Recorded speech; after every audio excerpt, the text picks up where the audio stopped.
আজকে আপনাদেরকে এই যে অ্যান্ড্রয়েড বক্সের নতুন আরেকটি সমস্যা দেখাবো। সেই সমস্যাটি কিভাবে আপনারা সমাধান করবেন শেষ পর্যন্ত দেখতে থাকুন। যে কোনো সময় আপনারও এই ধরনের সমস্যা হতে পারে। আপনিও এই ভিডিওটি দেখলে আপনার সমস্যা আপনি নিজেই সমাধান করতে পারবেন। তো চলুন এখন আমরা এই স্মার্ট বক্সটি চালু করে দেখি যে আসলে সমস্যাটা কি। এই যে দেখতে পাচ্ছেন এখানে আমি চার্জার লাগাইছি, এখানে এইচডিএমআই কেবল লাগাইছি। এখন আমরা এটাতে কানেকশন দিয়ে দেব। দেখুন এর কি সমস্যাটি হয়।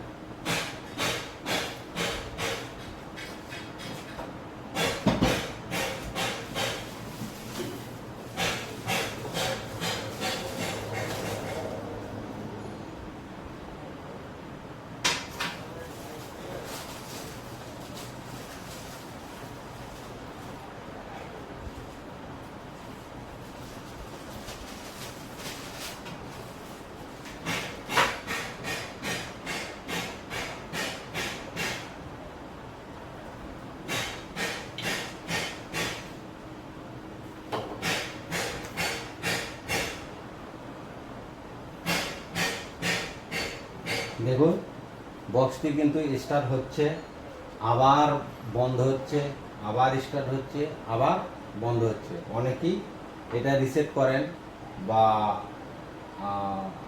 মানে ফরম্যাট মারেন বা ফ্যাক্টরি সেটিং রিসেট করেন, অনেক কিছু করার চেষ্টা করেন, কিন্তু একটা রিসেট করার কোনো ফাংশন নাই যতক্ষণ পর্যন্ত এটা ওপেন না হচ্ছে।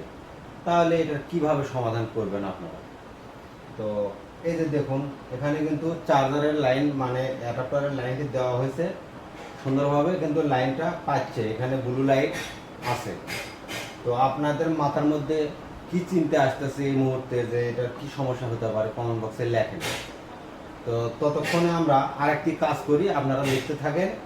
তো এখন যে চার্জারটি এখানে আছে এই চার্জারটি আমরা কি করব, এটা খুলে ফেলে দেব।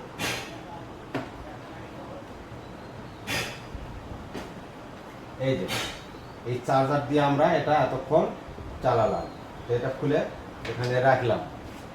এরপর আমরা যেটি করব সেটি হলো এখানে অন্য আরেকটি 5 ভোল্ট চার্জার, এটা কিন্তু ডিসি 5 ভোল্টের চার্জার, ডিসি 5 ভোল্ট।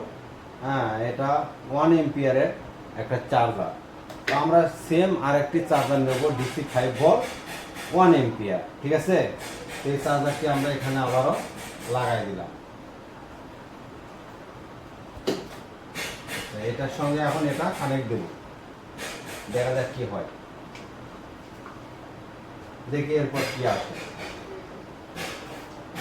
তো যদি আমার এই চ্যানেলের ভিডিওগুলো আপনাদের ভালো লাগে, যদি কোনো উপকারে আসে, অবশ্যই চ্যানেলটি সাবস্ক্রাইব করবেন, পাশে থাকা বেল বাটনটি অন করে দিবেন।